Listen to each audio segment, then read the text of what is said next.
I mean, it's, we're trying to swing it 150 miles an hour to hit it in a spot Yeah. about that big, right? Yeah. So it's I'm not. pretty sure the spot is as big as the driver face. If I'm not, I mean, let's be honest. My trail foot. Now, do you feel And you're this- laterally swaying off it, or is Yeah, that no, I just kind of sit into that pressure foot. shift? Okay. Pressure shift. For anybody listening to this, I am currently swaying back and forth trying to figure out what you're left and then you're right and then you're left again. So just yeah, only I had started this in high school or in my 20s or whatever. I didn't, Just and that's said, fine. Get some steroids. Yeah. And you'll- Get some steroids, Yeah. right? So Oh, lesson yeah. 1, get Get huge, juiced up. Yeah, exactly. Yeah, none of my hats will fit anymore. It's fine, no problem. work for Bonds, it can work for you.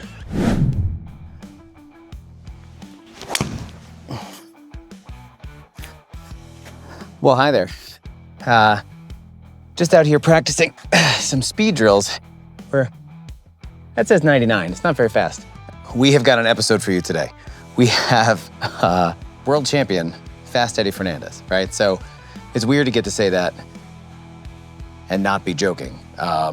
He is world champ long drive. He is fascinating. He's funny. He's from my home state of Connecticut. What? Huskies. And we had an awesome time talking.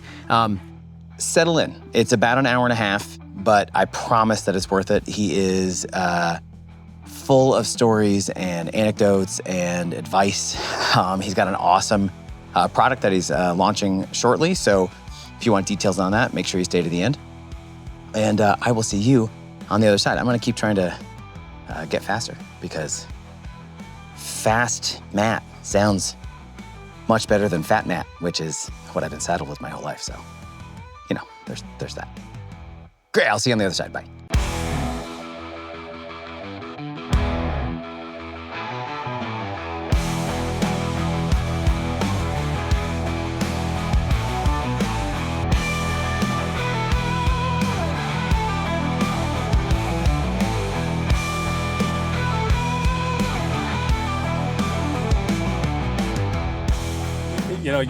You mentioned the Instagram reel. I wanted to ask you right away. Fast Eddie 480. I think, the Fast Eddie, I think everyone kind of assumes is an obvious thing, but it's not necessarily golf, right?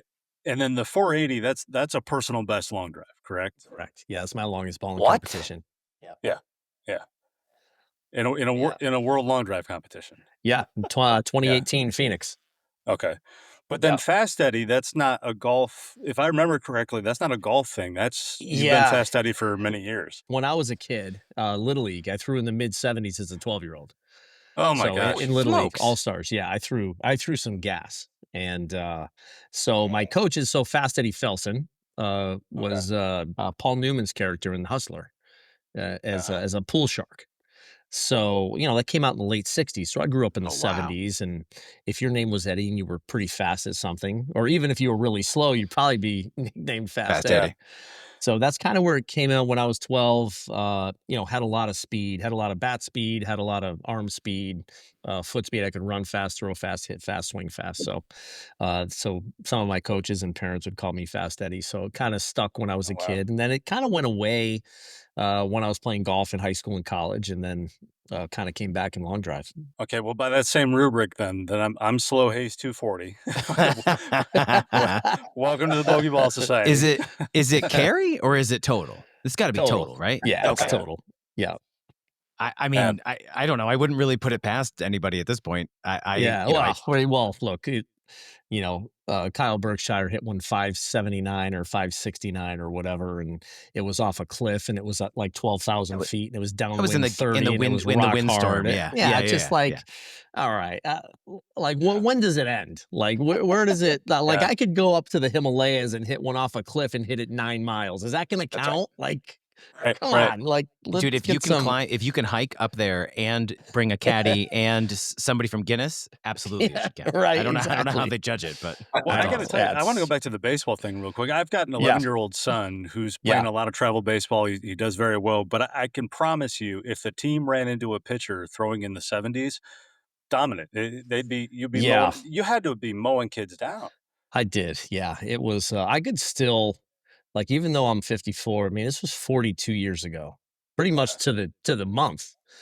And I mean, I was throwing gas. Like my catchers would they would have a Rice him. pad in their catcher's mitt, like an extra Yeah. pad, and the pop Wow. of the glove was just, at 46 feet, that's Yeah. like 98, 99 from Yeah. 60 feet, Yeah. 6 inches. So, just the sound would scare the crap out of these kids, and I could just see their eyes. So obviously they were great athletes, great Sure. baseball players who weren't afraid and weren't scared, but a lot of them were. So I could Oh see yeah. they were kind of backing up from the plate, and I was pretty accurate. I had a pretty Okay. nasty curveball as well. So, but yeah, it was fun. I could still see their That's eyes though, awesome. be like big as saucers. When I'm throwing 75 miles an hour from 46 feet.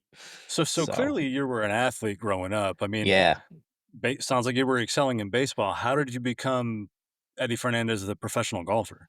yeah. So it's kind of an interesting story. I grew up in a little par 60 golf course in Southington, Connecticut.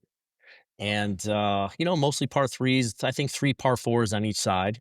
Patton Brook Country Club, and it was a little municipal golf course. It wasn't great, but it was awesome for me as a kid. Started when I was 5, and my first memory, my when I was 5 years old, my dad took me out, and my dad played a couple years of professional baseball in the Cardinals organization in the Oh, 50s. cool. Okay. So, minor league ball. So, he was a very good athlete. I come from a very athletic family. So my dad takes me out. He's showing me how to chip and pitch, and I'm 5 years old, right? Mm, Yeah. just grab the club is bigger than me. And he goes out there. So he goes, what you want to do is we were probably 10 or 15 feet off the green. We walked out there like 7 o'clock at night in summertime. So he grabs, I can't remember whatever iron it was, might have been a 9 iron or a wedge. So he goes, what you got to do is you got to pop it up, get it on the green, and let it roll to the hole. So I'm like, so okay. So he puts it down. He's explaining what he wants to do, and he was a pretty decent golfer. Um, so he pops it on the green, goes right in the hole. And I don't remember saying this, but he told me this. We talked about this out even to the day that he died. I looked at him. I'm like, oh, is that all there is to it, Dad? Yeah. Literally, That's that was great. my first Do you have any interaction with hard golf. games? Yeah, I know. Is there anything hard? But so I played golf as a little kid. Up until I played golf pretty much every summer. Played baseball from 8 to 13, but I really kind of fell in love with golf 11, 12 years old. I still played as like 9, 10, 11, just going out and hitting it. I love to just hit stuff. Hit a bunch of home runs in little league. And just then I kind of took a real liking to golf when I was 12. Okay. And then when I was 13, I played as a 13-year-old in Babe Ruth, which is from 60 feet, 6 inches, made all stars, did pretty well. And then I just kind of, after the season, it was like, no, I wasn't going to play football anymore. I played, it was called midget football, like youth league football back, back when I was a kid in the early 80s. So, and Is similar to Pop Warner, right? It's the yeah, it's Pop same Warner. It idea. was Yeah. actually called midget football. That's what it was called in Yeah. my Huh. and it wasn't like, were they midgets? I'm like, no, no, Are you no. sure It's just they don't call it that's the way anymore? it was Yeah. called. Yeah, I know. They can't call it that Yeah. anymore. But that was, yeah, that was the name of it. And so I played football for a couple years, loved it. I played quarterback. I kicked, I punted, I did I pretty much played every position except for, O line and D line. So Sure. but yeah, it was just I was extremely athletic, and I was lucky in the fact that, I had an older brother, uh, Steve, who was basically my idol growing up, and he was a national champion wrestler. He started wrestling when he was a sophomore in high school, and I was 10 years younger than him, so I was 5 when he was 15, Oh, yeah. and I basically got an education on winning at a very young age. Like, Okay. Yeah. I'd watch him. He lost like 3 matches in high school. They won state championships when he was a senior. Went to college. He won a national championship in college. He was absolutely just That's amazing. so tough, strong, quick, smart.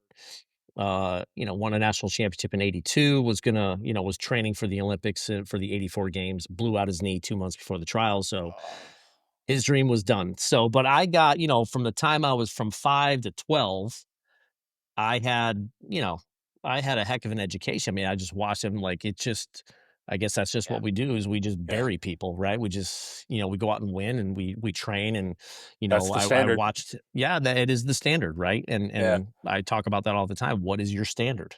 Yeah. What's the standard you set for yourself? And so that was kind of cool that I had that Yeah. education growing up. My older brother, he's no longer with us, but it was a hell of an education for me. It really taught me that, hey, if you want something, this is what it takes. It takes full commitment, full, and I really learned that after when I get older. But to go back to golf, sorry to get off the subject, but Oh, no That's worries. right. 13 years old, I kind of immersed myself in golf. My friends, they were that's when kind of Atari came out, and they wanted to play video games, Nice. and I was always, I was always the kid that wanted to just hit stuff. Like I loved like pounding stuff. Mm. So I'm like, I just kind of fell in love with golf, and I loved the challenge of it, and I wanted to be really good, and I could go out there by myself. I could go out there till dark. So, and that's kind of how I spent my time for, you know, pretty much every single day. I'd practice until dark every day, come home after school. And even in the summer, started playing in some tournaments when I was 14, 15 years old. Won my first junior tournament at 15 and state championship in 16 and Hall of Fame in high school and college. So yeah, I worked my butt off, which is, Yeah. goes with the territory. You can't just, I always laugh when I hear guys, or I see things like, "Oh, talent's just 1% of success." I'm like, eh. Or Ray Allen at his NBA. Yeah. Big Ray Allen fan, big UConn fan as well. But when Ray Allen said, "I don't believe in talent," I'm like, "Well, you're 6'6" and can jump through the gym, and Yeah. it just doesn't make any sense to me. You have to be talented if you're I don't care how well you think or how great your mind is, your emotions, or how hard you work. If you don't have the physical talent, if you're 5'3" with no athletic ability, you're not going to play in the NBA. Yeah, Right. it's just not going to happen. I don't care, Yeah. So talent is very physical talent is very important, but so is mental and emotional talent. And that's what I was able to kind of pick up when I started doing long drive, started working with Paul Doolin, a mental coach. And I kind of, I never really look in the rearview mirror, but I'm like, man, if I had my mind, th- what my mind is now and how I'm able to kind of handle my emotions and my process and everything else, if I had that when I was 21, 22, 23, trying to make the tour, it would have been I think it would have been different, but it worked out perfectly the way it did. But yeah, it's amazing. A lot of the juniors I talked to, I talked to them about that. I talked to say, hey, this is what you need. I don't give a crap how good you are. I don't care how good you hit the ball. When it comes down to it, you have to want to be in the moment. Like the one thing about me, I always wanted to be in the moment, even as a 12-year-old.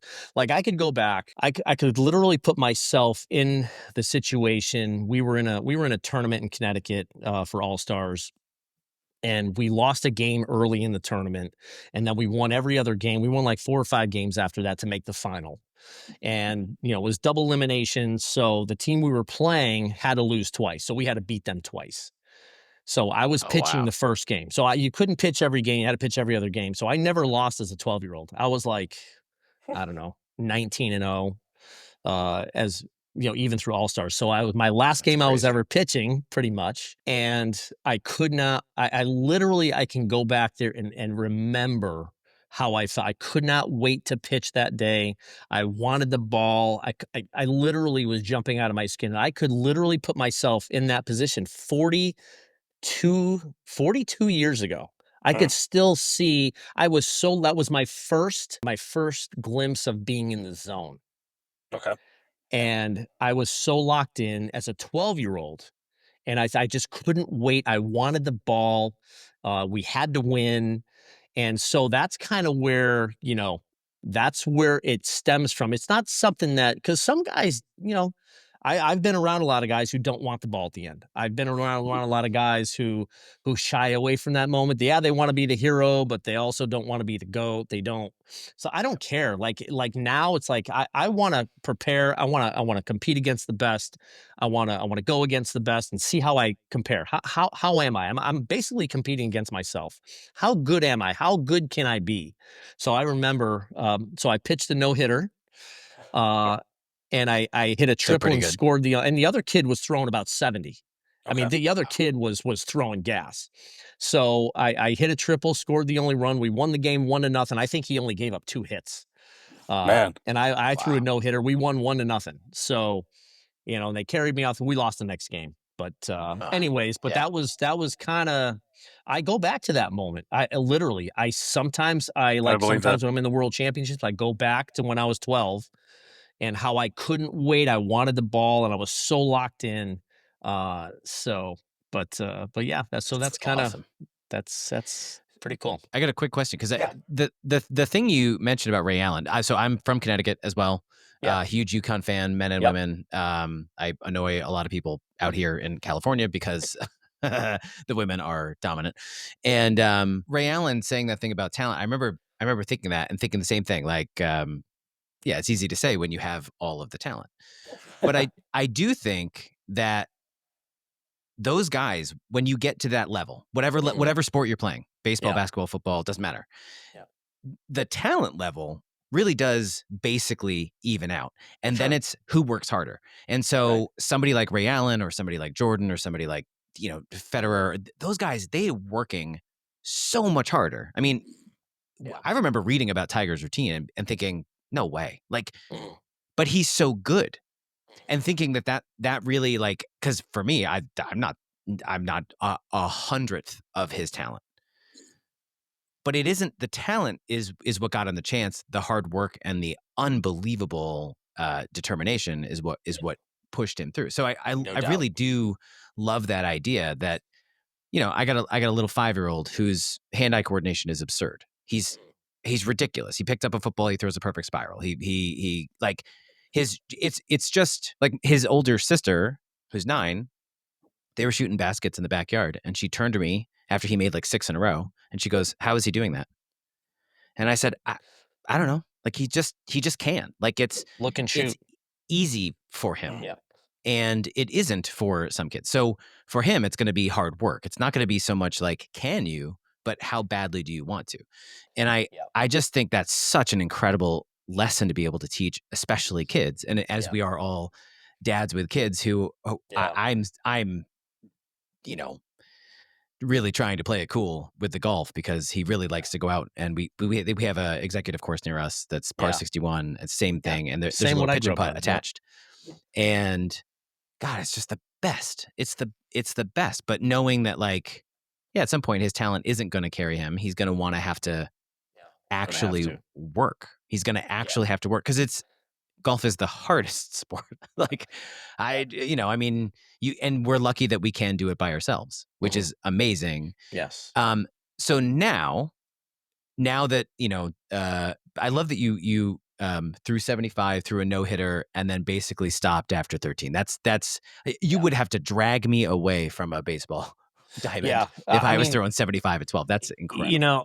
And I was man, I was good. I mean, I had the high school coaches looking at me in Little League. Believe it. Yeah. I mean, they were like licking their chops because I was hitting home runs. I could run. I could play short. I could play Mhm. pretty much everywhere I pitched. Obviously, I had a lot of bat speed. I hit some bombs as a 12-year-old, which obviously what I do now. So, but a lot of that is natural ability, and I always tell people right off the bat. So, oh, you're so lucky. I was like, okay, what is luck? Like, yes, I'm 6'4", 215 pounds, and very athletic, but I didn't wake up this way. I knew I had I a mean, gift. this morning you did. And yeah, this morning I did. Okay. This morning I did. But it's one of those things to where, people don't see the sweat, they don't see the tough times, they don't Right. see the failures, Yeah. they don't That's see, right. the hundreds of hours that you put into this, thousands of hours, hundreds of thousands of golf balls. going out there, not executing the way you want to, shooting 74, missing a cut. It's just it's brutal. It's such a tough game. Uh, but I really kind of switched that on when I got with Paul Doolin, my mental coach. Really, he really switched my whole thinking and I was able to kind of compartmentalize uh, the control what you can control the controllables. And once I really mastered that, I became dominant, really, and I didn't How really long have worry you about and anything he else. been working together? 2017, right Okay. before I won my first world championship. So yeah, we moved back to Florida from Chicago. We lived in Chicago for 6 years next to my Chicago is wife's famously parents. a great golf climate. Yeah. Yeah, Yeah, eight I months of wasn't the year. yeah, it's funny, I wasn't playing golf at the time. Oh, really? But no, I Wow. started long drive when I was up there, and I'll Well, tell you guys that's this story in a little bit, but yeah. Well, that's the story I want to hear. I mean, I gotta imagine high yeah. school, college. You're figuring out, hey, I'm hitting it past these guys. How did you go from golfer to long drive competitor?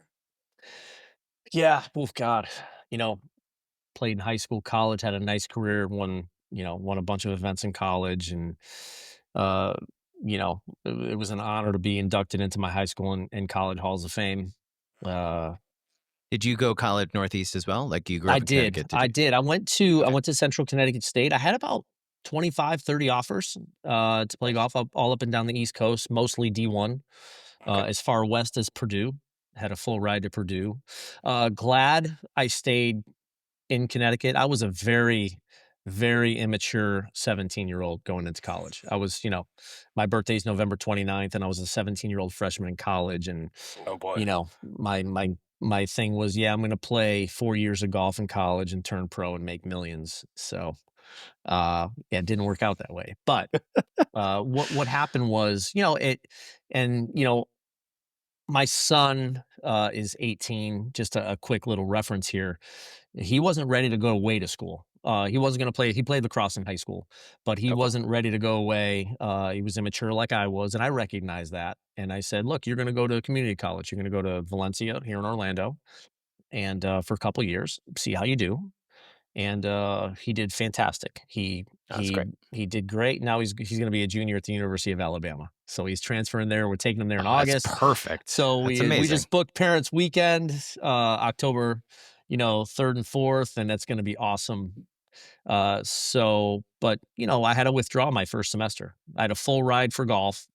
I played the first semester, and I played more ping pong than going to class. So, just being a freshman and you're like, "Oh, this is awesome. I got like 3 classes, 2 classes here. I can just go, I'll skip today." But yeah, that's just just growing pains. So after the season, I wasn't doing very well in none of my classes. So coach called me in his office. He goes, "You have 2 choices. You could either, we're going to reinstate you and you will keep your scholarship, or you can keep screwing around and you won't be going here anymore." So I'm like, "Yeah, I'll start studying." So yeah, and then I graduated 4 years from there. But yeah, he woke me up. Yeah, I needed it. It's just, Yeah. when you're yeah, I was young. I was 17 years old. And starting college, I mean, that's young. Yeah. So, but lesson learned, just like anything else, and Yeah. I did fine from there, from that point on, and graduated and had a nice career there. Won 5 tournaments in college, led the team to the NCAA championships 4 years in a row, and we were ranked in the top 20 my sophomore and junior year, Division 1 for a Northeast school. It's That's pretty incredible. good. We had a lot of good Yeah. players. Yeah. So, but yeah, it was fun. It was good times. And then the jump to long drive. Oh, jumped to long drive. Yeah, so Yeah. turned professional right after the NCAA championships in '92.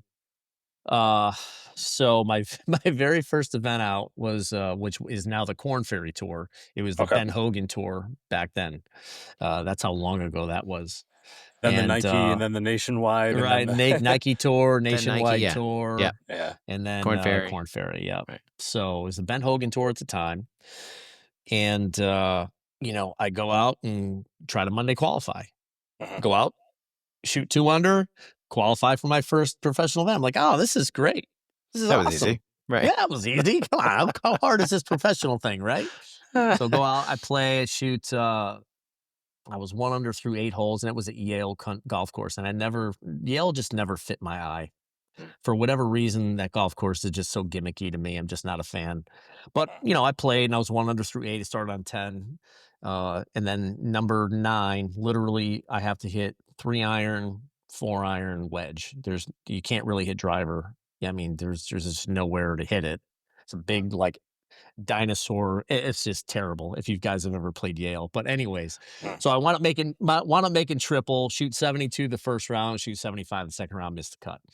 But yeah, so fast forward to going through my professional career, I won, over the next my first professional win was 94. I won the Connecticut Western Mass kind of Northeast PGA. I was an assistant at a club, shot 65, 71. That was my first check, $2,600, 1994.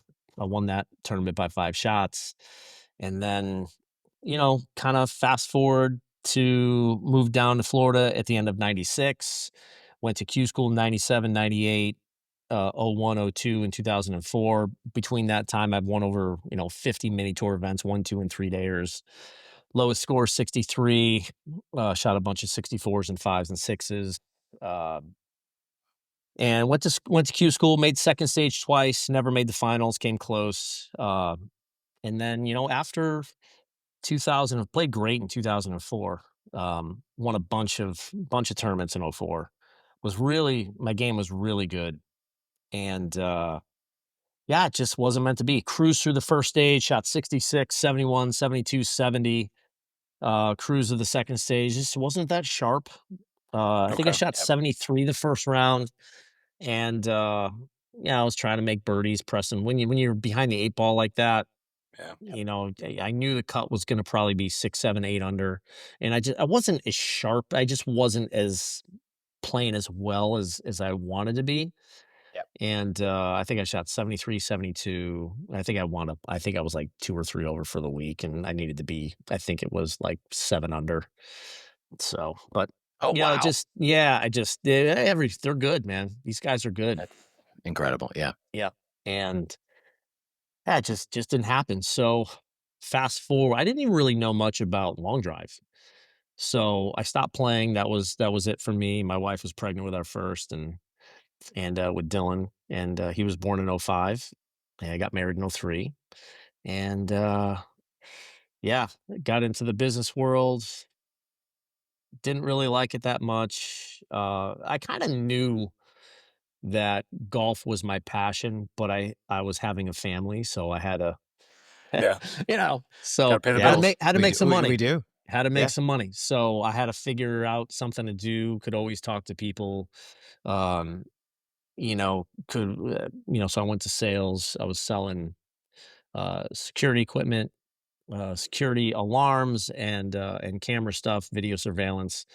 So then I opened up my own company in 2008. Not a good year to do that with Right. with Yeah. the crap hitting the fan. And Yeah. couldn't get anybody Yeah, that was approved for a lease, and that went completely haywire. So it was tough. That was a tough time. So It was we brutal. moved up Yeah. to Chicago. We stayed with Eileen's parents for a year with 3 little kids. They Oh were my goodness. 4, 3, and 1 at the time.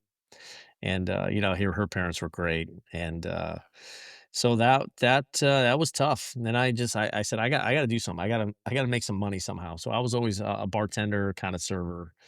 Worked at Morton's, and then kind of went downtown Chicago. Had a connection at Ditka's, and they got me in. And I said I'll work, you know, 2, 3 shifts a day. I don't care what I have to do. So I worked my Can butt you off. And sure. just pause for 1 second so I can Yeah. insert a clip of the Bears? Yeah. Perfect. And Yeah. continue. Sorry. You can't say the word Ditka without me trying to like I Yeah. know, pound a right? sausage out of my heart. Right. So yeah, so I went to work at Ditka's, and I was serving and bartending and doing whatever, they needed me. And I got, my wife wasn't working. Well, not working, meaning she's taking care of 3 little ones under the age of 4 and under. Uh, I just did that. I was literally working 29 days a month, didn't have much time. Wow. And, fast forward to the 2013, we moved there in 2010, did that for a few years.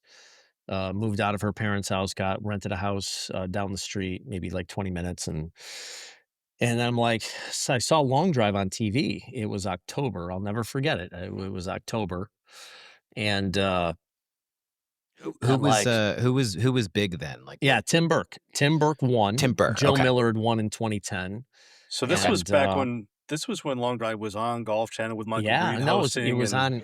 I think it yeah, was on ESPN. ESPN. ESPN okay, or one of them, or Golf Channel. Because Andy I North, had never heard about it, and then I remember yeah, and was like, "What is this? yeah. This is That's when incredible." Long Drive was really, really good. Like I when used to Jason love to watch it Zuback and too. Sean Pfister and all those guys in the early 2000s. It's I don't compete anymore, and that's a story for another day, Sure. with how it's being run and things like that, and just. Yeah. But anyways, so yeah, 2013, Tim Burke won, and I'm like, man, this is. I think I could maybe do this. Like it Hmm. looks like it's a blast. Like, all I got to do is just hit a golf ball, like as far as I can. Oh, okay. Like I had I, no idea what my speed was. Zero, absolutely zero idea what my speed was. but you Didn't knew even. what you hit it, right? I knew I hit it farther than everybody. Yeah, But yeah. these guys are world champions. Like, Yeah. No, but I there's mean, guys that come up to my as tee far as box, be like, like, "Oh, my buddy hits it far. He's going to give you a run for your money." I'm like, "Yeah, okay." Well, and yeah, not only that, So, Eddie, we had Mike Carroll on here at the very beginning of the yeah. infancy of this podcast, and he was quick to say, like, long drivers are actually really switched on the mechanics of the swing and how Yeah. to send the ball far. I mean, Yeah, some it's of them are. Yeah, for yeah. sure. Not all of them, huh? Yeah, no, not but well, see, here's the thing, right? Okay, The really good long drivers are great athletes. yeah. okay, That's the I thing. believe No, I You get a that. lot of 100% believe that. guys who talk a good game and this and that and a lot of these guys come from other sports. So, a good example, my buddy Jeff Flagg, he's my trainer. Awesome guy. He won the 2014 World Championship. Wow. 6'6", 240, absolute stud athlete. Hit bombs. He was an all-star in the minor leagues. Mhm. And, and he loved playing golf, good golf swing, and, was in long drive for 2 years, world champion. Like Huh, that just isn't. He Wow. understood the mechanics just from a baseball perspective, and he Yeah. was working with a guy at the time. But, he's just a pure athlete. They figure it out. And then if you have the work ethic and, you understand how to train and handle the moment, which a lot of guys can't, you have to want to be in the moment. Like we talked about before, a lot of guys don't want the moment. Tiger wanted the moment. Michael wanted the moment. Kobe, Michael. I've done Michael Phelps's event a few times, 3 or 4 times. We chatted Right. about it. Yeah. You love it. Like even though I'm not nearly as famous as those guys, but I definitely share the same mindset Mhm. as a Michael Phelps. Like I just want to bury this guy. I want him to like retire. Like huh, I want to beat him so bad that he just doesn't even ever want to tee up another golf ball on the tee box again. And that's the mindset that you need. It's not being, cocky, or it's not being, arrogant to the point of, oh, I'm the greatest and this and that. It's that's the way, to be a champion. That's the way you have to think. You have to think you are the best. And if you don't, you're not going to be. Like when I set out to do long drive, my mindset wasn't just to be good or great. I wanted to be freaking legendary. I seriously, that Yeah. was my mindset. And thankfully my wife supported it, with 3 kids, want to do long drive. There's not very much money in long drive, but she supported it. And I knew with her support, it was like, okay, everybody just get the hell out of my way. That's where I'm going. And this is what I'm going to do. This is what I was meant to do. And, it's go time. And you make a plan and everything else. But yeah, so I started end of 2013, got on TrackMan, didn't even know what TrackMan was. And I said, the slowest guy in the final 8 in the open division was like 137 204 ball speed. And I was like, hey, it Holy doesn't look like he's smoke. swinging that fast. Obviously that's fast, fair, but yeah. for the final 8 in the world, I'm like, okay, so let me go see. I had no idea what I was. So I wanted to go uh, get it checked out. So I Googled TrackMan Chicago, met Tommy Azuma at Smart Golf and Fitness, and I was 134 club, 196 ball speed with like a 9-year-old driver. And he's looking at me like, "How old are you?" And that was your norm. That was your normal. Take it That to was the my course swing. Yeah, that was well, Okay. I was getting after it. I mean, I was Okay. swinging as hard as I could. But I like a was just seeing what 46-inch my top driver. end was, 40. I was like, Sure. I think it was 45. It was an Okay. R7 that was like from 2003 or Okay. 2004, and this was, 20 end of 2013. So that was kind of the start of it, and I was 43. I felt awesome, never any injuries, understood the golf swing. I just, needed to learn long drive, and I knew what kind of competitor I was. I knew that I would, once I understood and had a game plan for it, I knew I would be successful at some point. And yeah, that was is kind of the rest is history. But there's a big learning experience there with the numbers, and it's not just swinging fast. I mean, you have to understand how to swing it efficiently and fast and hit it in center face. That's for me, I've struggled at driver forever, and Yeah. speed, it's just one of those things that as I've learned this game, finding that center face has been, you know, life-changing as far as my golf game goes. Yeah. Yeah. I mean, we're trying to swing it 150 miles an hour to hit it in a spot Yeah. about that big, right? Yeah. So it's I'm pretty not. sure. I'm pretty sure the spot is as big as the driver face. If I'm not, I mean, let's be honest. Yeah. Yeah, that is the spot. I but am the, thrilled when I hit the face of the Yeah, driver. It's somewhere on the not thrilled face. with the results, but yeah, exactly. No, it is amazing when you talk about like hearing anybody on tour ever when they talk about, oh, I got it out of the toe, and then you look at what they're talking about. And they're talking about 3 or 4 millimeters. Yeah, it's not that much. It's comical though to me because when I say out of the toe, I mean I missed Literally. everything but the toe. literally, Yeah. right there. There, where the writing is. Yeah, You're not supposed to hit a ball when we there, hit it in right? the toe, it's like right here. Yes, Right. Yeah. right. Yeah, toe side is different than the toe, which is Yeah. So it's my favorite. It always makes me laugh. It never makes me feel too bad about myself because I know that I'm not a professional, but that's okay. But it is amazing that you can repeatedly do the same thing. And I mean, I know you get what long drive gets. How many tries? Is it 10 or is it 15? Six balls. Yep, good. Right, that's right. That's exactly what I said. 6. We're gonna edit that. I do the edit, and but the idea of even you give me 6 get after it swings, I think I would genuinely be lucky to hit 1 out of somewhere near the middle, let alone I'm having a sky marker too. send it. Yeah. Sky Oh, markers. yeah. I mean, yeah, it's awesome. Well, Eddie, I think that's one of the things that stands out about your swing. I mean, you're a three times correct world long drive champion. Senior But division. Yep. your swing does not. How do I say this? I mean, it's obviously very impressive, but it doesn't look like it would be. It doesn't look like this long drive swing. I mean, it looks like it would not be out of place on a golf course. I mean, is it?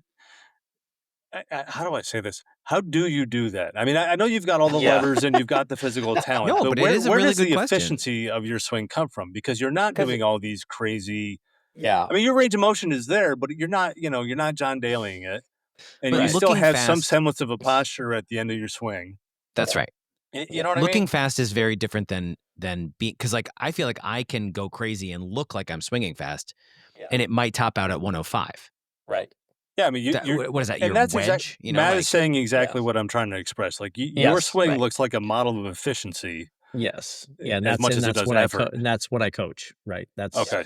That's what I learned for 2 years. Kind of what I do, and I'll get into that in a minute. But to answer your question, yeah, it's wild for me to talk to these tour players and these Hall of Famers. The VJ Singhs, the Hidekis, Yeah. these guys on tour who I've spoken to, and they're just like literally going crazy, like how good my golf swing is. And I'm like, it's like literally pinching myself. I'm like, these guys are in the Hall of Fame, and they're like, They envy you. yeah, honestly, and it's Yeah. wild. It's like I'm this skinny kid that grew up in Southington, Connecticut, right? And I've won a few long drive championships, and um, and it's wild. Like VJ has told several people that he thinks I have the best swing in golf. Like, what do you say to that? Like, it's just it blows my mind. Thank I've worked you. with You VJ just a few times. Yeah, it's just, Well, and it's holy wild. hell. well, Yeah, and That's Eddie, if I amazing. can help you out up there too, there's a golf I think you actually put a reel of it on your Instagram account, but there's a Golf Digest excerpt where Tiger Woods is taking a look at Eddie's swing yeah, and just in love with it.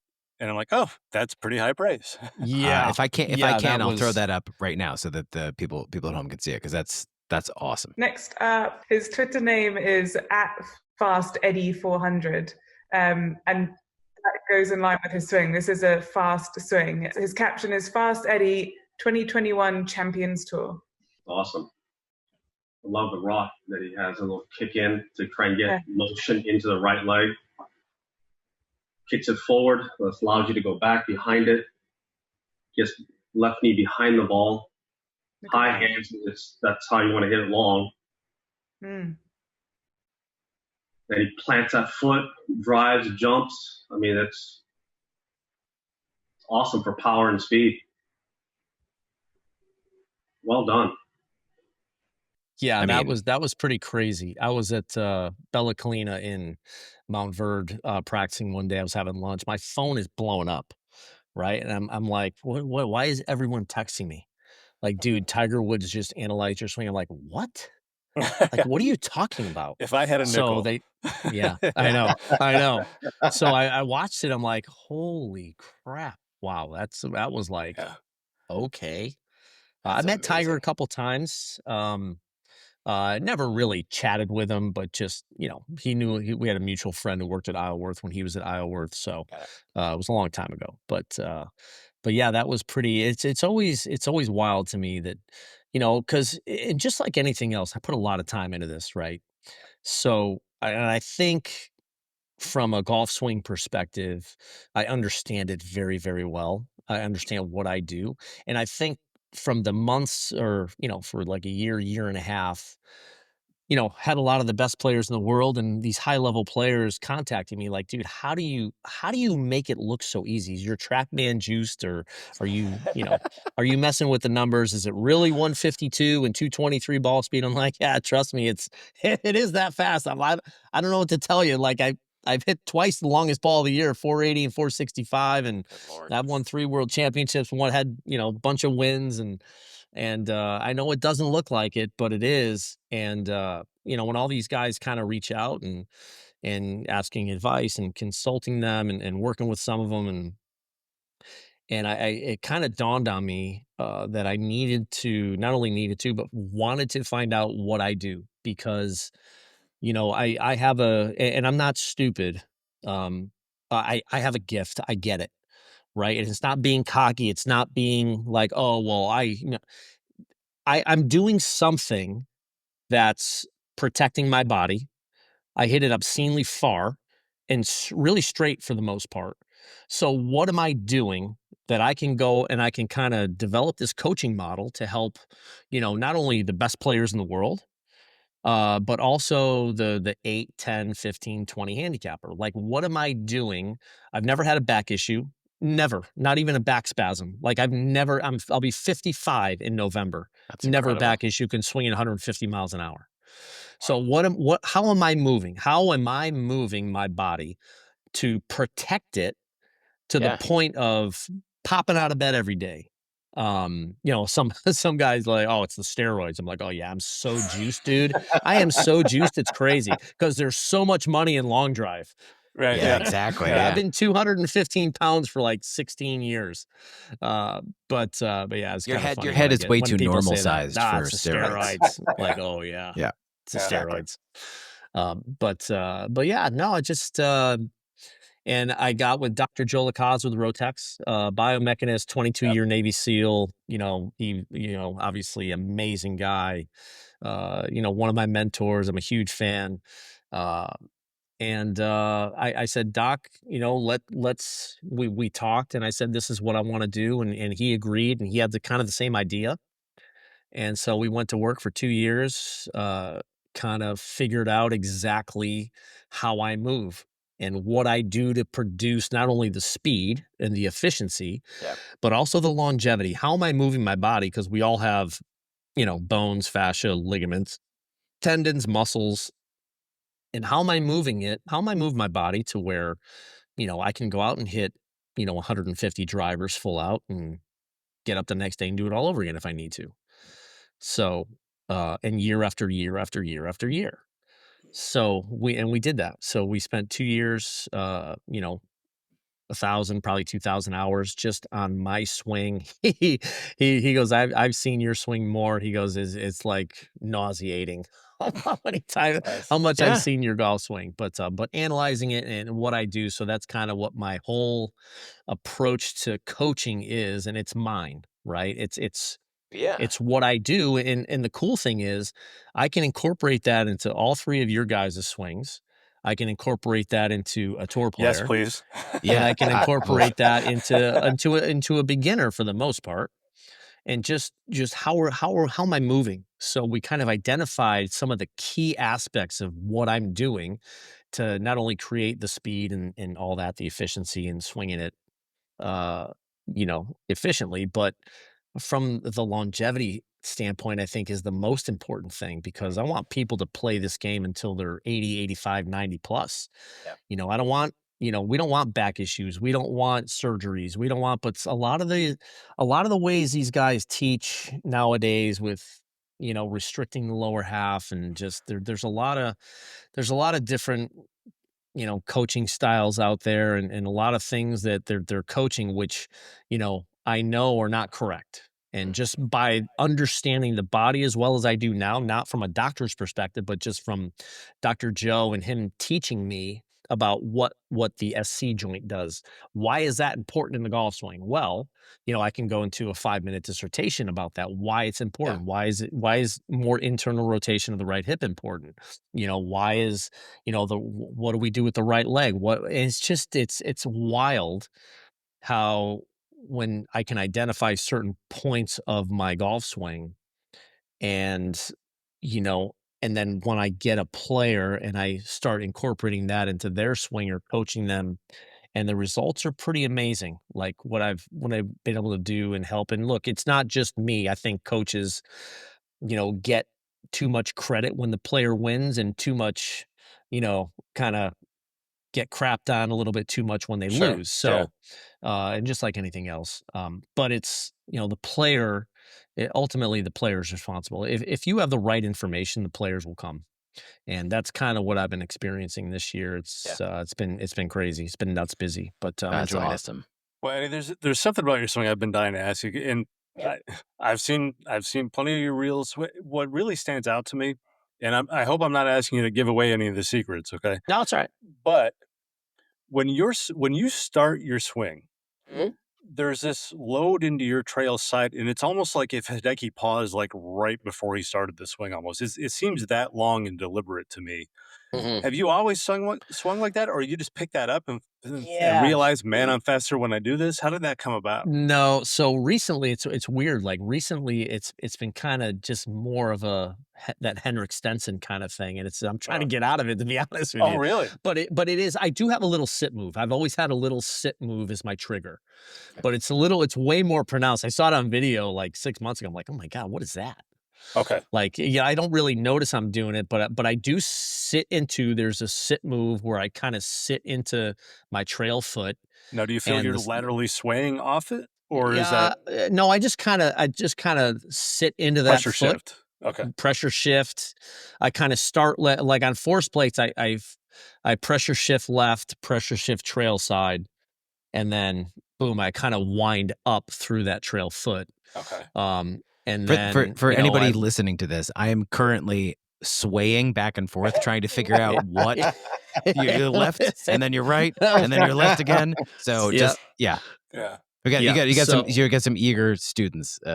yeah, um but yeah, I kinda load that, it's pretty in depth, like, I have a whole presentation when I do speed schools and stuff to really explain certain things, that I think are the most important for a Mhm. for a school and for people to really get.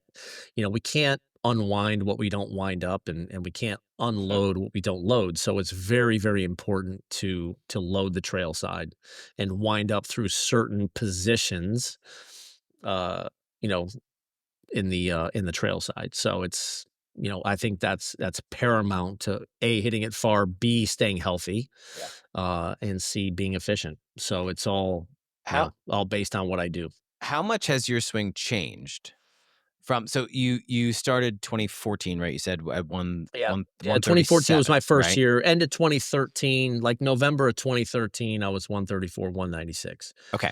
So you And go from 2014, like how fast did you, because that's a 15 mile an hour increase, 17 yeah, mile an hour increase, yeah, and you've maintained it, which is crazy because yes, you're aging and your speed is not decreasing. So as somebody yeah, who's 47, I keep looking back and thinking like, I wish I had started sooner. That's really all I yeah, ever think about now because I love it so much that I'm like, oh, if yeah. only I had started this in high school or in my 20s or whatever. I We didn't, just and that's said fine. get some Yeah. steroids and Get some Yeah. steroids, right? So Oh, lesson yeah. one, get a Get juiced up. huge, yeah, right. exactly. Yeah. None of my hats will fit anymore. It's fine. It's no Yeah. problem. Work for Yeah. Bonds, it can work for you. Oh, Exactly. yeah. Yeah, I exactly. shouldn't have said that. Sorry. But I'll believe it. It'll be fine. But I guess what I'm asking is like how much of your swing, your speed came from swing changes versus optimizing what you were already doing, because it seems clear that you're an incredible athlete just Yeah. naturally. So how much of that came through coaching and how much of it came through like experimentation? Um, because that's a big increase for somebody who's already swinging that fast. Yeah. So when I came up with my product, Hits Golf, I was swinging the speed sticks for, a few years, 3 years. Never really saw any change. The only thing that I kind of experienced with it was sore wrists and elbows and sometimes a shoulder. Really Yeah. didn't see any increase in speed where it mattered. Um, and ultimately, I was like in the low to mid 140s at that time, like 2015, 16, 17, right around there. I never really hit that 150 mark until 2018, which is when I came up with my product, which is called Hits Golf High Intensity Impact Training System, a speed driver. So I'm like, well, really quick, like the speed really came, and then I kind of mastered it in 2022. So Okay. late 2017, early 2018. No, I was low to mid 140s, and made a couple little swing changes and stuff. But the biggest change was the driver. And I'm like, well, got tendonitis late in 2017 after swinging the sticks, and I'm like, I'm done. Like, this is worthless. I've been wasting my time for 3 years, trying to gain speed, taking advice from somebody who probably swings at 102. Um, Careful.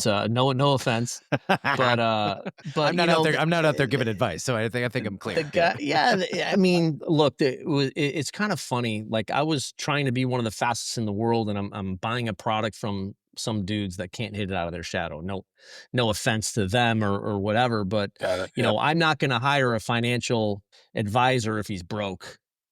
Right. If Yeah. if I'm Yeah. gonna invest 50 grand, I'm not gonna go to some dude that's broke. I wanna go to a guy that's been doing this for 10 or 15 or 20 years, that lives in a nice house, that's driving a nice car. Not saying that that's necessary, but I want a guy that's successful. I want a guy that does it, that can Sure. demonstrate how to get a plan. How do we do it? Not some dude who just slapped some stuff together and say, hey, here's some protocols, swing at air as fast as you can. And then once I got tendonitis, I'm like, man, what am I doing? Yeah. Like, these guys aren't experts. Like, why am I taking their advice? Like, why am I listening to these guys who have never hit it, 350, 400, whatever? And I'm just like, I need to do something. Like, it doesn't make any sense. Once I really sat and thought about it, I'm like, well, why don't I just hit balls at speed? That would make more sense. I'm like, would you ever see Lionel Messi kick at nothing as hard and as fast as he could to try to gain speed and power in his leg? It's true, That's a good point. right? Yeah. I mean, with a football kicker, kicking field goals, if he's kicking it from 57 max, let's just say he wants to go from 64. Is he going to sit there and just kick at nothing as hard as he possibly can, to try to gain speed and power in his leg? Of course not. Look at every other sport. Tennis. Roger Federer is not throwing up an air ball, nothing, and just ripping it down with his racket or forehands or backhands. I'm like, there's some resistance there. Yeah. So I put a club together. I was sponsored by a company at the time. Had a bunch of drivers laying around. So I just kind of went through some different weights, and all of a sudden, January, February, March, speed started ticking up, and I'm like, man, I feel good. Like, no elbow pain. Man, it's like I'm going like 146, 148, 150, 220 ball speed. I was like, oh man, this is fun. And then the Holy first smokes. open division event of 2018, I finished second in the open at 47 years old. I win the next one out in California. Oldest winner ever in World Long Drive history. And then had a great year, won a senior event. There weren't that many senior events. Then I won the world championship in 2018 later that year. And then it was just off to the races. And then 2019 had another good year. And then my tendonitis actually came back because I was doing like 100 charity events a year and hitting balls and just traveling all over the place. And I was just worn out. And it came up at a tour event in Rochester, New York. And I'm like, man, I just overdid it. I was hitting so many golf balls, and it was just it was bad timing. And I made the finals in 2019. I literally had one arm. My left elbow, my left wrist were just spent. Oh my God. And only lost by like 7 yards, which was kind of cool in the That's final. crazy. So, but 2020 was COVID. 2021, I was playing some Champions Tour event, playing some more mini tour events and stuff. Was planning on playing more, and that was really cool. That was a cool experience. Eddie, is that the Hits Yeah, go club ahead. behind you? Yeah. Yep. No, that's not available for retail yet, is it? It is. We just opened it up. Hey, look at that This shaft. is like this is a limited edition. We got a couple of those. We got a couple of those hanging around. Yeah, look at that. Those guys are no joke. I don't know if you can read that. That's those guys. Oh. Yeah. So nice. I put so this is the driver head. Okay. The HIT stands for High Intensity Impact Training System. So it's a little bit smaller. It's 360 cc's. This is the heavy setting. It's a little bit smaller, really, really durable. And I put a TPT shaft in this because I love those guys. Yeah. And but it comes with a so do we. But they're phenomenal guys, phenomenal technology. And that's kind of my dream has come to life with this driver. Can you talk through the concept of hits? Is it so the interchangeable weights? Is it that? Yeah, it's the interchangeable weights. I had to boxing glove head cover. Very, very Nice. important. Love it. So you can actually put it on and punch your buddies if you want. But yeah, don't sell that to hockey players. So really quick, there's got a couple of weights. It comes with a little. I don't know if you can see, these are the light ones. Okay. Right. Yep. So, and then we can interchange them in the bottom. Those are the heavies in the bottom here. You just use a normal, it comes with a wrench. You can use your own wrench to take them out. And there's protocols that will have, the app is being made now. And it's basically just hitting balls. The best place to do it, in my opinion, is into a screen, into a net. Can't see ball flight. It's all about moving the club head as fast as possible.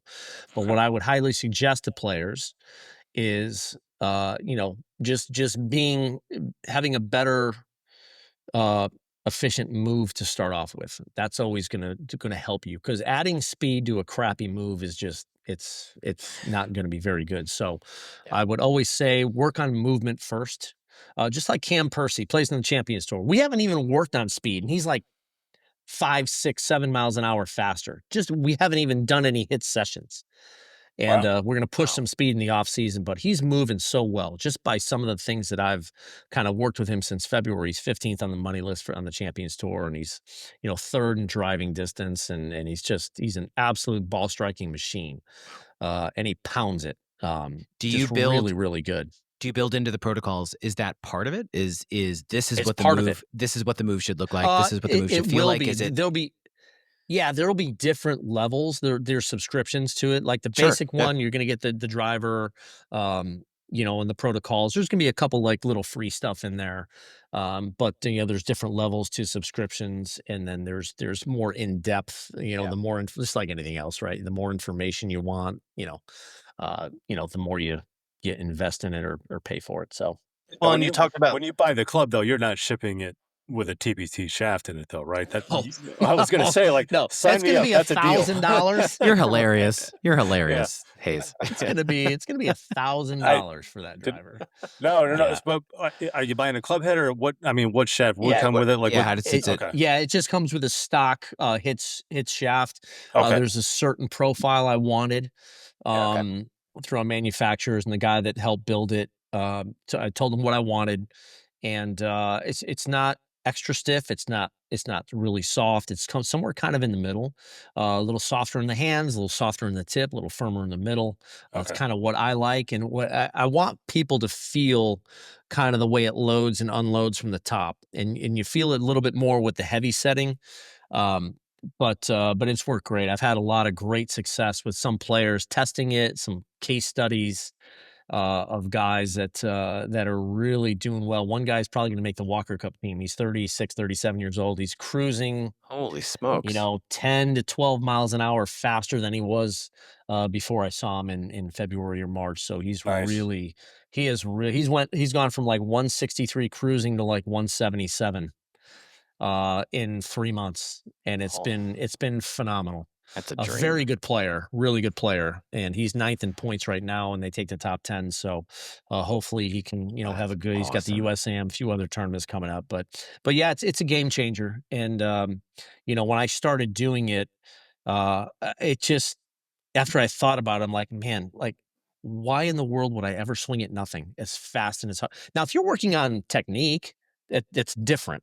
Sure. But when you're Yeah. trying to gain speed and you're just swinging it, now there's no energy there's no ball there to eat the energy. Your body is eating the energy.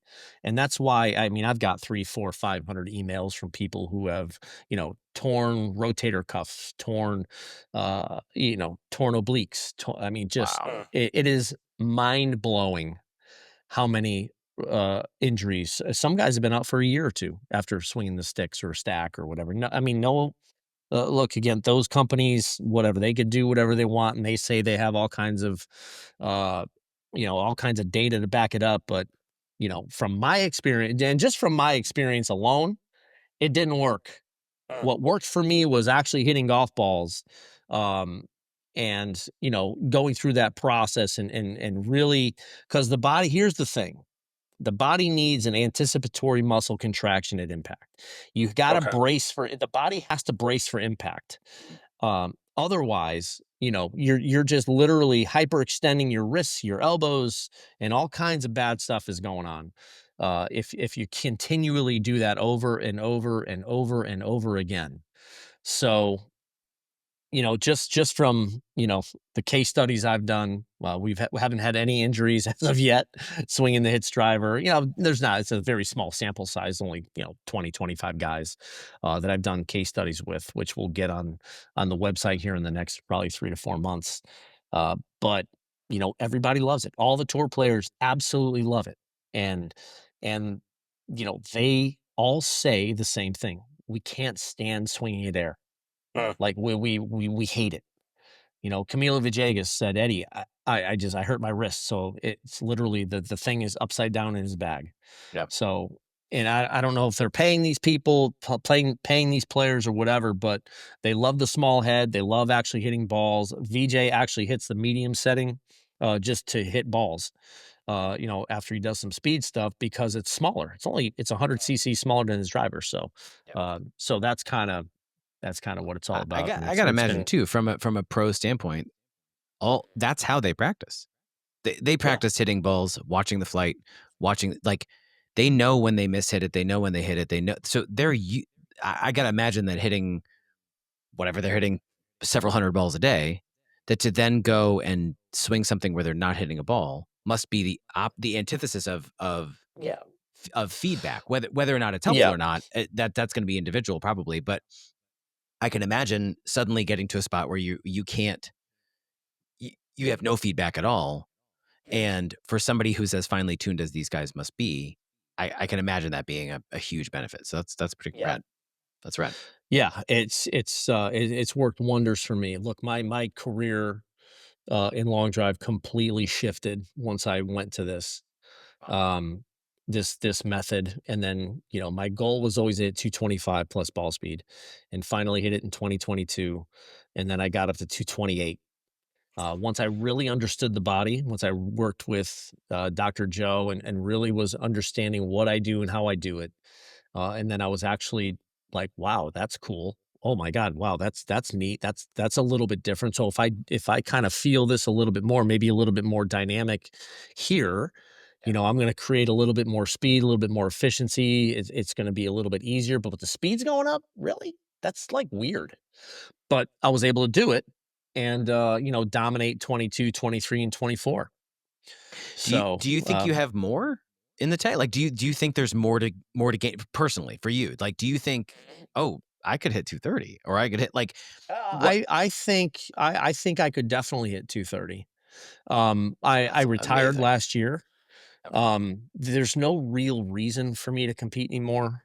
Just touch on this for a minute. Just, the company that runs it, it's the purses are awful. Just for example, when I first got into long drive, 2013, the purses were 250 grand for first for the open division, 50,000 for the senior. And there were like four other divisions, like, which was really cool to see the older guys who had won world championships, and to kind of see them still compete and hit it 350, 360 at, 60 plus 65, 70 That's years old. unreal. Yeah. It's awesome. So they got rid of that. Then it was just the women's, the men's, or the open, and then the senior division. So first place was in 2013, 250 and 50 for the senior division. My first year that I won in 2018, I believe it was 150 and then 20 for the senior. 2022, when I won my second world championship, I think it was 50, and I won 11. And then last year, it It's was going the wrong direction. 35. I believe it was 35,000 and six. How is it going So that each far year that I backwards? won, it was 20, 11, and 6. I'm like, "Well, cool. So whoever wins in 2025, maybe they have to pay World Long Right. Drive if they win Yeah. a world championship." Yeah. So it's Wow. ridiculous. It's unfortunate. Uh, you know, I won't go into stories, but just the A lot of way work to put I'm just in. not happy. And I think Yeah. there's a reason why some of the best hitters in the world aren't competing anymore, like Kyle and Martin, and some of these other guys. Yeah. Justin James hasn't really competed. He might do the world championships, I think, but it's just, it's not worth it. The juice isn't worth the squeeze. Like, I'm gonna Yeah. go do all this training for what? Win $500 at the end of the day? Like, Well, and okay, yeah, if you that's can, not I worth it. mean, especially with the proliferance of proliferance? That's the right word. Of YouTube, but, like, the way YouTube is exploding, the way YouTube golf is Yeah. exploding, and you get Kyle and Martin and these guys starting a channel, making videos, all of a sudden, they're making Yeah. that in 1 or 2 videos as opposed Yeah. to, working all year towards a thing where the prize pool is Yeah. going backwards. That's pretty Yeah. frustrating. Yeah. Yeah, for sure. I mean, I can go do a corporate event and make Mhm. $5,000 to $10,000 for an appearance. Have Yeah. get all the expenses paid and travel, and why would I want to go out and compete? I mean, I've won 3 already. There's nothing left for me to prove. Now, do I enjoy competing? I absolutely love it. It's just part of who I am.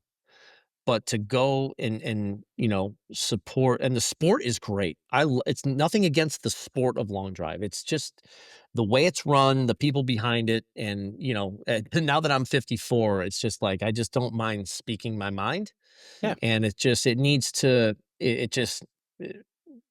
go in a different direction. And I think some players will come back. Who knows if I'll ever compete again? As of now, no, I won't. Not under the current people that run it. Yep. It's just the juice isn't worth the squeeze, and it's not just about the money. But when you do it for a living, you go out and compete. It'd be nice to win 5, 10 grand like I did in 2023. I was winning 5 to 10,000 each tournament. So you don't want to go and win. pay $1,500 between entry fees and travel, and then get a check for $2,000. So okay, I won $500. So in actuality, after tax, I won like $312. Yeah, great. Yeah. That'll pay for my son's meal plan for a week at Alabama. Yeah. Well, Eddie, I promised you an hour, and we've gone past. Yeah, that's all right. I'm all good. I'm all good. All right. Well, good, because I don't want to owe you money too. But tell us. So back to hits. How do we find it? Like, how does someone? Because I got to tell you, I'm intensely curious about this thing now. I'm 47, and I want to get faster at 48. You know what I mean? I'm not giving up on absolutely. that. And there's no reason why you can't. And that's I'm going to give you 2 careful, things. because when they write a movie about me, it's going to be called "The Man Who Had No Fast Twitch."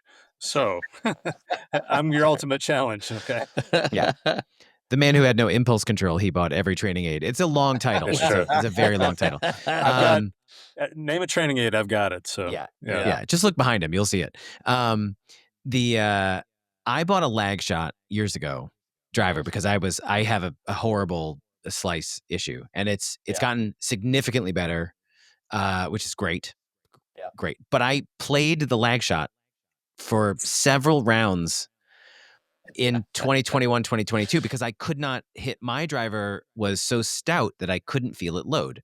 I don't think the USGA allows you to do that, buddy, but okay. It was legal. I don't know if it was legal or not, but I was playing, certainly not a tournament. I was playing with 3 other people I didn't know, and they all laughed at me, so I got what I deserved. However, I was able to hit it in the fairway. It was a complete game changer for me, because I was able to actually feel it load and then actually deliver the club in a way that actually allowed me to find the ball. I'm all for it. I'm totally sold on training aids being actually worth the squeeze. What other than the fact that anecdotally, not anecdotally, but the people so far that you have shown this to and that have used it have seen the increase. What makes it worth the buy? Because there are so many trading aids on the market. We had Martin Chuck on a couple months ago, and I kind of had the same question. Like, how do you, as a consumer, how do you know when something is worth it? Now, obviously, you believe it because you've seen it work for you and for the guys that you've shown it to. Correct. But from a consumer's point of view, on a good day, I'm 101, 102. I'd love to get to 107, 108. I know it's attainable. I know it's reasonable. Yeah, of course I'm is. fairly athletic. I'm 6 feet tall. Like I don't have tiny levers. I got all the things that theoretically I should be able to swing the fast. I just can't seem to be able to get my body to do what I think it should be able to do.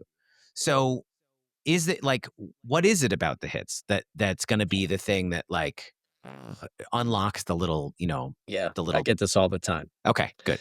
So with this driver, is you basically what we're doing is we're taking the governor off, and that's why hitting into a net or a screen is most important. And what you have to do, if your goal is to swing 107 or 108, right, that means you have to swing your driver about 112, 113 to be able to swing at 107, 108 on the golf course. So when you're pushing, when you have to literally get in your mind with a golf ball, hitting a driver, you literally have to be reckless. You have to swing as fast as you possibly can, and let it go. You have to let it go. Okay. So when you get up there and you do a speed session, and you're swinging as fast, all I care about is what the club head speed says. Like, I'm lucky I get to go in a TrackMan facility. There's 8 TrackMan bays, and I could just put club head speed on the screen and have my players just go to town, put them through. Obviously, I'm coaching them as well, which helps. But how necessary is that? Because I've got my wife right now on a stopwatch, just measuring backswing, front swing, front swing. Yeah. It's not very accurate, but it gets the whole family involved. It's great. Do you need any kind of specialized? Do you need just a radar unit? Because I've got that. I've got a PRGR. Anything. It doesn't have to be TrackMan. It doesn't have to be quad. Right. It doesn't have to be flight scope. It can be anything as long as you're using the same exact Oh, great. Radar every Okay. single time, and then you can kind of monitor your speed. But the key is to understand. Like I had to do this for myself. Like I had to put myself through this because as a player, as a golfer, as a good golfer, I had to be like, man, I need to like figure out a way to just let it go. I've been so used to trying to hit fairways and trying to hit shots and controlling the golf ball that I have to like say take off the governor and just get after it. And that's exactly the advice I gave to Bryson DeChambeau in 2020 on the range at Bay Hill right before COVID hit. And he was picking my brain, and I said, "Dude, you got to be reckless. You literally have to. I don't give a shit if you fall. Like you literally have to give it everything you have, and you have to push the limits, push the ceiling of your speed." So the floor will go up with it. So if I'm swinging 102 and if I do these protocols for 6 weeks, 8 weeks, 10 weeks, 12 weeks, and then, and I see my speed, go up, and that's what the light, medium, heavy, you have to be ready. You're never going to swing 100% on the golf course, ever, ever, ever. So what you have to do, the training is a huge part of it. And the training of swinging faster. Nobody swings fast. They swing fast at air, but that doesn't count. There's no ball to hold you accountable. So you have to hit golf balls. I don't care what anyone says. From my experience, from the players that I put through it, from the incredible uh some of the incredible juniors that I've put through this. One kid went from like 85 to 87 miles an hour to over 100 in like 3 or 4 months. I'm working with him in California. It's incredible. Just practicing swinging fast. Like if I'm a sprinter, that's like me going to jog and then Yep. just going to the gym. If I go to the gym, I'll just get faster. No, you're going to get slower. So you have to practice. There's got to be a gap that you bridge between effective training in the gym, Yep. and swinging fast, understanding what that is, what does that entail? So it's just, I came up with, and look, I'm probably biased. I think it's, there's nothing like it out there. You can do it with, a Callaway driver, but you're gonna probably cave in the face. This driver that we made, this is the fourth version of it, and it's Oh, gonna wow. last for a long, long time. It's literally built to take a pounding. I've had Justin James testing it for about a year, and Oh, he's that's cracked a cool. couple of them and just kinda sent back the heads, and they analyze it. "Okay, we need to get stronger here, here, here, and here." And, now this final version is, like, rock solid. So, Wow. that's how I wanted it, though. I didn't wanna build a piece of crap. I Yep. didn't wanna throw just a shaft and a head and say, "Oh, here you go. Here's some protocols, guys. This is how I did it, and this is how, I became a world champion. This is how I hit it so far." And I wanted it to be, I've learned a lot of things. If you're gonna do something, you do it right. And that's kinda how I've been really living my life the last, 15 plus years. And you do it right, you do it right the first time. You don't put a piece of crap product out there. If my name is behind it, like I've had literally 100 companies reach out to me over the last 2, 3, 4 years wanting me to endorse their products. And it's like, no, I just, I've had somebody send me some things, and I just not a fan. I'm not going to use it, so I'm not going to endorse it. Yeah, I think that's important. Right. Perfect example for a product, Victory insoles. Friends with Graham McDowell, right? So Graham got me he goes, "Hey, I need you to come over. We were going to play golf that afternoon." He goes, "Here, put your foot in here. I'm going to get you some insoles." I'm like, "Okay, cool." They're custom sports insoles. Didn't even know Yeah. that they were Victory. Had no idea. He gave me this blue box. I had to imprint my foot in the foam, and then he sent them in. He goes, "It should take like 2, 3 weeks." I'm like, "All right, cool." So I literally was wearing them since 2022, Oh, wow. and they reached out like 4 or 5 months ago, and they say, "Hey, we love your stuff. We would love to partner with you." Doing some social media stuff and blah blah blah. I'm like, okay. So we chatted a couple times. So I grabbed the insoles and I'm like, these wouldn't happen to be Victory insoles. He goes, "Yep." He goes, "Those are ours." He goes, "Those were custom made back in 21, 22." I'm like, son of a gun, I've been wearing them for 3 years. Oh, wow. So did they give you So like 3 years I'm back like pay done. or? Yeah. No, no. No, But I'm joking. yeah. So they sent me a new pair, and so I've been doing social media for them. That's But amazing. it's a great product, Yeah. and stuff that they claim, but I definitely feel more stable in them. Hmm. There's Okay. definitely more stability. Now, do I gain any more speed? I don't know. But my feet definitely, the way my feet feel in them, in the shoes, I definitely feel more stable. I definitely feel more explosive, whether that's the insoles or not. I don't know. But I definitely feel like I'm gripping the ground more in those insoles compared to the little flimsy ones that come in those $240 shoes. So, Yeah. Yeah. but it's cool. Eddie, this has been amazing. Yeah. I seriously thank you for your time. Thank you for your sense of humor for the whole thing. I have a question. Yeah. It's my last question. Yeah. Is there a club in your bag that you swing slower than my driver? Oh, of course. Yeah. No. But like on a regular, like if you took your, let's say, The putter. 56, putter doesn't count. Yeah. I swing my putter I could probably very swing the putter fast. fast. So what's your driver? 102? On a really good day. Yeah. Do you? If I You're really went out, 56, like 60 degree. I could probably swing a 60 degree 105. without working If too hard. if I have no idea where it's going, but if Okay. I could probably reach back and let it eat probably 105 miles an hour if I really wanted Okay. to. Yeah, I wanted to see if there was one. If there was I don't one know, that Matt. Don't like ask questions you don't want the answer to. no, the only that is fully one- that is fully what I expected the answer to be. I just wanted to get Yeah. it confirmed because I had a hypothesis before. I might have to do a test with that. See how fast I could swing a 60 degree wedge. Even just like not even how fast can you? Like what is your average speed with a wedge? It would be my real question. Like if I'm going I've never. Yeah. I mean nobody I've goes never after it with a tried wedge. to- No, Yeah. yeah. No, Most as people a are golfer, 3/4, but yeah. Well, what's a gamer these- pitching wedge for you? A stock Yeah, pitching like, wedge. okay, goes that's how perfect. Far? What's your 152? and then Okay. what is the loft on that Like on that? literally, mine and Rory McIlroy's irons are basically identical. Okay. And you get more out of those if you want. Your wedge is what, absolutely. Yeah. Is your wedge 46, 48? Where's your wedge land? Your pitching Degree, wedge. angle, loft. Oh, degree. My pitch and wedge is 45. 45. 45 Okay. degrees. Okay. No, 40. I'm sorry, 46. This is 40 degrees because I have a 50, a 55, and a 60. My pitch and wedge is 46. Okay. Okay. And then 9 Because my pitch and wedge is 46, and I think I'm,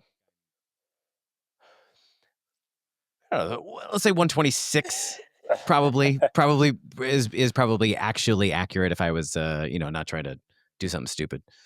But yeah, but there's no reason to, when you're playing golf, like people like no, I have an 8-iron for 150. I'm fine. Yeah, there you go. Doesn't matter. Well, the moral of that story then, Eddie, is so if girls like me and Josh and Matt, if we want to go get the Hitch driver, we go where to do that? Yeah. So where do we go? So hitsgolf.com, HIITS golf.com. Okay. And it's Adam, our guy that does all the back end stuff. Just opened it up. So the website's pretty much done. Okay. And app's being built now. We're gonna have a bunch of affiliates, and it's getting a lot of positive press and things like that. So it's exciting. Just I think the cool thing is, guys, that I came up with this idea, and of course it's sort of my idea, I guess, right? It's basically just hitting balls, right, as fast as you can, just with a different club, just something that you can adjust the weights and kind of go a little bit lighter, a little bit heavier, somewhere in the middle. And but it's there was nothing like it before. There was just the only product for speed training was just swinging a stick at air with different light, medium, heavy, and I found a lot of success actually hitting balls, which makes it's just common sense to me after the fact. After when I really thought about it, I'm like, yeah, what an idiot sitting there just swinging like a lunatic at air as fast as I can. Like, and no wonder why my wrists were always sore, my elbows and tendonitis, and yeah, your body's telling you like, yeah, dude, this is not right. You shouldn't be doing this. When you have that stuff happening to you, your body's trying to tell you, yeah, stop doing that. Luckily, it was only tendonitis for me. It's I saw on the website it's available for pre-order. So if people are interested, they'll be right? here in So September. Yep, they amazing. can order. Okay. We ordered a bunch extra, Love it. back in May. So, it takes a while to get here from overseas, but um, And it looks it's like just there's kind of the different way it tiers, is. right? So there's like a basic, an intermediate, and advanced, Yeah, sort yeah. of. So Yeah. there's training videos with each kind of, and then there's like a Hits University. Uh, it's like a school kind of where I'm going to be like their coach for people's coach for 8 weeks straight, just kind of Oh, going rad. over different stuff. Yeah, so it's pretty Cool. neat. Cool. And Yeah. then as far as your coaching goes, are Mhm. you open for anybody? Can anybody reach out and Yeah, do for you sure. do you screen? You're like, Well, you Swanson? have to be at No. least Yeah. 6'2". You have to Okay, so I'm swing at out. Oh. least Great. 130. Great. I'm out. Okay, perfect. No, Double out, right? so yeah, it's so the kind of the cool thing is with my whole coaching program, kind of what I'm doing with that. Um, I don't necessarily think I charge 500 an hour. Um, so if you're a beginner, not it's kind of a waste of money. Like you shouldn't be paying me to work on your grip and your stance and your setup, and it's just it's a waste of time for you, and it's a waste of time for me. I have a certain specialty, expertise, speed, efficiency, speed training, things like that. So it's best uh, for someone that actually can play the games. Now, look, I've been coaching 15, 18 handicappers, and just getting their movement better. I'm not saying, oh, well, if you're a beginner, you can't come see me. That's not what I'm saying. It's just if we're going to spend an hour working on your grip, you just spent $500 where you could have gone to your local pro Sure. for 75. Right. Right. So, but yeah, it's kind of cool. I've kind of made a nice little. I'm booked out like 6 weeks, six, Oh, 7 weeks. great. And, traveling, I go to California. I coach in Pebble Beach, a guy and his son, and a few other guys out there privately. So it's been great, and the results have been phenomenal. That must That's be a I really awesome. awful couldn't be trip for you. happier. It is, and I didn't think in a million years I would enjoy coaching this much, but I think just seeing, just because I've been through it, like I can demonstrate it. I can literally sit there and demonstrate what it's like to hit it, go 200 ball speed and hit one 370, and I can demonstrate what I'm doing at each point and say, okay, this is what I want you to do. And there's a few things with Rotex that I get people to go on, that I put them in certain positions. They're like, oh wow, that's what that's supposed to feel like. And the Mm. Rotex motion is phenomenal. And if you're if you're uh kind of people or crew that watch this, go on to rotexmotion.com, ROTEX motion.com. Dr. Joe Lacaze, again, Navy SEAL, and just an amazing guy. He helped me out tremendously with understanding the body. Like going forward, if I think about, the golf coaches out there and the instructors, and most, and when I say most, it's probably 90% of golf coaches or golf instructors in the world don't really understand the body. Like, just knowing what I know over those 2+ years with Doc, um, just like, wow, if I didn't know this, like, that could be, like, detrimental to somebody's body. Sure. And Yeah. thankfully, I just did it naturally. I didn't had no idea what I was doing. Yep. So I think it would be really important if you're going to be a golf instructor to take some biomechanics courses, understand what the body's actually doing, which I think there's more information about that now, but more, there's so many people that aren't, I wanted to be an expert at it. I wanted to be, Yep. really, I want to be able to demonstrate, articulate, and educate people on the golf swing, on speed, on efficiency, on longevity. Yeah. And I figured like I can do all those three things, and not only like I said before, the best players in the world, but also the 15 handicapper who's trying to gain 15, 20 yards or 10 yards, or Yeah. so I think that's been a game changer for me from that standpoint, just with certain players. And it's kind of cool when you can get up there and you can say, oh, well, this is how you do it, and you just zap one out there like three. Yeah. Yes. I'm sure Someday. that is cool. Yeah. Someday. Yep. I got told I was an athlete by this guy, Scotty, that I played with on Friday. Nice. Because he didn't drive the ball very far, and it made me feel like a long drive competitor. And there may have been a hole that had tailwind, wind at our back, and where I'm in Southern California, and everything is baked out right now. And I'm gonna hit it good. I hit it legit great for me. And it just like I watched it just bounce, and I was like, "That's gonna be really good." And we got up, and it was 325, and I just started like the guy. He couldn't believe it. He just kept saying, "Did you play baseball? Where did you get that speed from?" And I was like, "Bro, it's all ground roll." Like, and it was awesome. Yeah, it was a good moment. Yeah, but That's Well, if funny. people want to see the real thing, they go to Fast Eddie 480 on Instagram. I'm telling you, there's some reels to go watch right there. your it's fun. social media presence is awesome. Thank you guys. awesome. I appreciate it. You know, it's I do it all myself. You know, it's been fun for me, and just I get a lot. You know, I get the haters too. You know, I get the guys, "Oh, your TrackMan's juice. There's no way that's 150." And I'm like, all right. So last time, actually, I haven't had that in a while. It's been probably like a year and a half since somebody's, kind of tried to call me out on my Instagram. So I just responded to him like, "Hey, you're more than welcome. You have an open invitation to come to Winter Garden, Florida. There you go. Bring cash." And if I can't Excellent. put up There you go. 215 ball speed when I was competing, 215 ball speed, we'll go.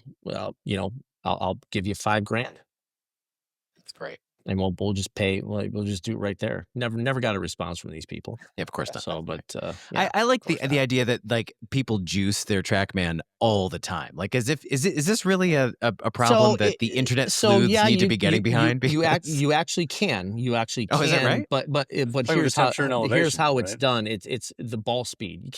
You can't do anything with club head speed. What you can do is you can get like a rock solid ball, like a Pinnacle or a Pro V1X left dash.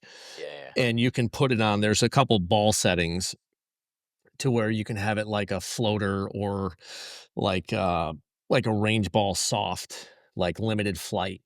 And then you hit a Pro V1 left dash, and it comes out to like 157 smash, which at 130 right. club head speed, it'd be like 217 ball speed. Wow. But that would be easy to. Got it. Because you really can't get more than a 150. 150 smash is about pretty much it, right? That's the limit. Like I'm mostly 148, 149. But I get to work on for next time. Occasional 1.5. Very, very rarely do I get 1.5, but it's more like 147 and 149 just because I'm compressing the crap out of it. So, but still, I'll take it. All right, man. This has been a blast. I am truly sorry we kept you as long as we did, but no, it's all good, guys. I'm really grateful. This has been a blast. Yeah, I feel like we could talk for another 2 hours. It's crazy. Yeah, I don't think that would be a problem. I think we definitely could put a part 2 on the books. No problem. But for real, the driver looks awesome, and we should definitely have you back once things get going. And yeah, definitely. Yeah, it's exciting. Really cool. It's good. It's awesome. HIITS. And just to be clear, can I game that? No. I mean, you can if you're not playing in a tournament. We didn't get it USGA approved. Yeah. We're not going to get it USGA approved because the face is reinforced. It's a thicker face. It's built for speed. It's literally built to take a pounding. So I didn't want to, people are like, man, I love this thing. Can I game it? I'm like, yeah, if you're not playing in a tournament. But, I mean, you can. It's a little bit smaller. The ball speed's not going to be. Ball speed's not going to be. I'm gonna have Hayes. We'll like do joint custody or something. He can send it to me when it's. I'm gonna get one. I'll tell you all about it, buddy. That's funny. All right. Thanks, Eddie. Enjoy New York, man. Appreciate it. Yeah, we'll do. I got an event tomorrow. Then I'll be home Tuesday for like 9 days, which would kind of be nice. Got a lot. Oh, that's great. Nice. All right. Awesome. Thanks everyone for listening. All right, boys. Yeah, thanks for having me, guys. All right, man. Thanks. Okay. Appreciate it. All right, welcome back. We're gonna try to hit 100 here because I just rewatched that episode and I can do it. Come on.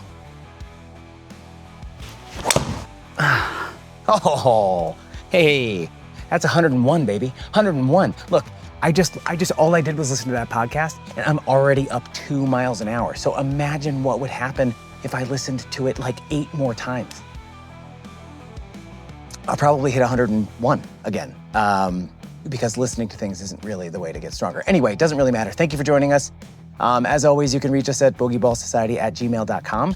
Email us your questions, your comments, your recipes. I don't know. Got anything good? And I'm gonna keep hitting balls. All right, bye guys.